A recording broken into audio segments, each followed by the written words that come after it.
اور پھر قرآن یاد کرنے والوں کی جو فضیلت ہے، ہم لوگ پوچھتے ہیں کوئی ولی کا پتہ بتا، کوئی اللہ کا ولی دکھا دو، اللہ کا ولی ہے؟ نبی پاک صلی اللہ علیہ وسلم نے خود ارشاد فرمایا، حضور نے فرمایا ان للہ اہلین من الناس، بے شک لوگوں میں کچھ اللہ والے ہوتے ہیں۔ صحابہ نے عرض کی یا رسول اللہ من ہم، وہ کون ہیں؟ حضور نے فرمایا اہل القرآن ہم اہل اللہ، جو قرآن والے ہیں وہ اللہ والے ہیں۔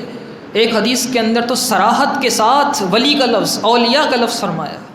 حضور نے فرمایا حملۃ القرآن اولیاء اللہ، جو قرآن کے حافظ ہیں وہ اللہ کے ولی ہیں۔ آگے فرمایا من والاہم فقد والانی ومن عاداہم فقد عادانی، جس نے ان سے محبت کی انہوں نے مجھ سے محبت کی، جنہوں نے ان سے عداوت کی انہوں نے مجھ سے عداوت کی۔ نبی پاک صلی اللہ علیہ وسلم نے ارشاد فرمایا اکرموا حملۃ القرآن فمن اکرمہم اکرمنی، قرآن والوں کی عزت کیا کرو، کیونکہ جو قرآن والوں کی عزت کرتا ہے گویا کہ میری عزت کرتا ہے۔ نبی پاک صلی اللہ علیہ وسلم نے ارشاد فرمایا اذا مات حامل القرآن اوحى اللہ الی الارض ان لا تأکلی لحمہ، حضور نے فرمایا جب حافظ قرآن کا انتقال ہوتا ہے یا عالم دین کا انتقال ہوتا ہے تو رب ذوالجلال زمین کو حکم دیتا ہے کہ اس کے جسم کو مت کھانا۔ پھر زمین ایک جواب دیتی ہے، قالت، زمین کے الہی کیف آکل لحمہ وکلامک فی جوفہ، اے اللہ میں کیسے اس کے جسم کو کھاؤں گی، اس کے سینے میں تو تو نے قرآن رکھ دیا ہے۔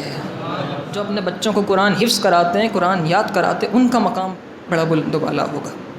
نبی پاک صلی اللہ علیہ وسلم نے ارشاد فرمایا من حفظ القرآن وعمل بما فیہ البس اللہ والدیہ تاجا یوم القیامۃ ضوءہ احسن من ضوء الشمس، حضور نے فرمایا جو قرآن حفظ کرتا ہے، اس پر عمل کرتا ہے، قرآن کے حلال کو حلال سمجھتا ہے، قرآن کے حرام کو حرام سمجھتا ہے، رب ذوالجلال قیامت کے دن ایسے حافظوں کو بلائے گا، ان کے والدین کو بلائے گا اور ان کے والدین کے سروں پر سونے کا تاج سجائے گا جس کی روشنی کے آگے سورج کی روشنی ہلکی پڑ جائے گی۔